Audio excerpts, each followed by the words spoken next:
जम्मू कश्मीर की खूबसूरत वादियों में बसा पहलगाम, जहां हर साल हजारों लोग सुकून ढूंढने आते हैं, लेकिन 2024 की एक सुबह इस शांति के पीछे छिपा हुआ था एक ऐसा खतरा जिसे अगर समय रहते समझ लिया जाता तो शायद कई जिंदगियां बच सकती थीं।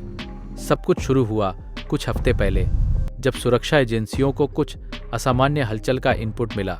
सूत्रों ने संकेत दिया कि कुछ संदिग्ध लोग घाटी में घुसपैठ की कोशिश कर रहे हैं। उनकी गतिविधियां आम नहीं थी, उनके रास्ते, उनके ठिकाने और उनका व्यवहार सब कुछ किसी बड़े प्लान की ओर इशारा कर रहा था।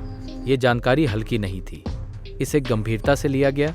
रिपोर्ट्स तैयार हुई और आगे बढ़ाई गईं, लेकिन सवाल ये है, क्या उन रिपोर्ट्स को उतनी ही गंभीरता से समझा गया जितनी ज़रूरत थी?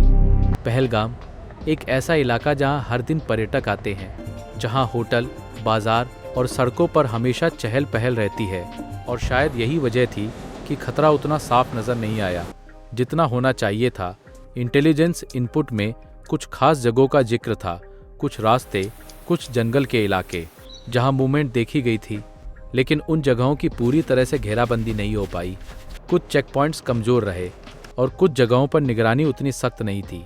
समय बीतता गया और वो संदिग्ध मूवमेंट धीरे धीरे पहलगाम के करीब आती गई। फिर आया वो दिन जब सब कुछ अचानक बदल गया। सुबह का वक्त था, पर्यटक अपने होटल से बाहर निकल रहे थे। कुछ लोग घोड़े की सवारी के लिए तैयार थे, कुछ परिवार तस्वीरें ले रहे थे। हर तरफ वही शांति, वही सुकून, लेकिन उसी भीड़ में कहीं छिपे हुए थे वो लोग जो इस शांति को तोड़ने वाले थे। कुछ ही पलों में गोलियों की आवाज़ गूंज उठी। पहले तो किसी को समझ ही नहीं आया कि हुआ क्या है। लोग इधर उधर भागने लगे, चीखें, डर, अफरा तफरी। हर तरफ सिर्फ एक ही सवाल, ये अचानक क्या हो गया? सुरक्षा बल तुरंत हरकत में आए, इलाके को घेर लिया गया, लेकिन तब तक बहुत कुछ बदल चुका था। जो हमला हुआ वो अचानक नहीं था, उसके पीछे तैयारी थी, प्लानिंग थी, और सबसे खतरनाक बात, उसके संकेत पहले से मौजूद थे। इंटेलिजेंस इनपुट में जिन मूवमेंट्स का जिक्र था वो अब साफ तौर पर उस हमले से जुड़ते नजर आ रहे थे। तो सवाल उठता है, अगर जानकारी पहले से थी तो फिर ये हमला हुआ कैसे? क्या कहीं कोई कड़ी कमजोर पड़ गई थी? क्या किसी स्तर पर खतरे को कम आंका गया, या फिर हालात इतने जटिल थे कि हर चीज़ को कंट्रोल करना संभव ही नहीं था?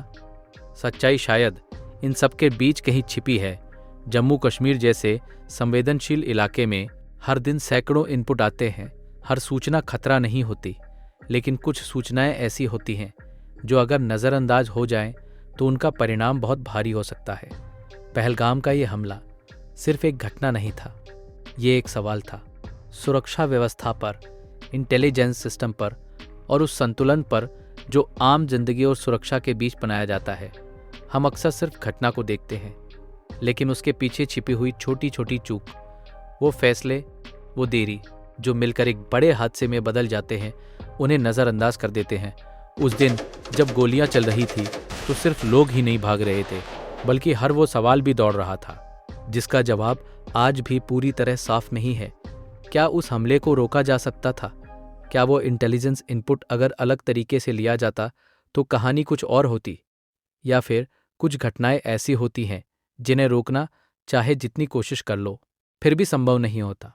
लेकिन एक बात तय है, इस हमले ने एक बार फिर ये याद दिलाया कि सुरक्षा सिर्फ हथियारों से नहीं होती, बल्कि सही समय पर सही फैसले लेने से होती है।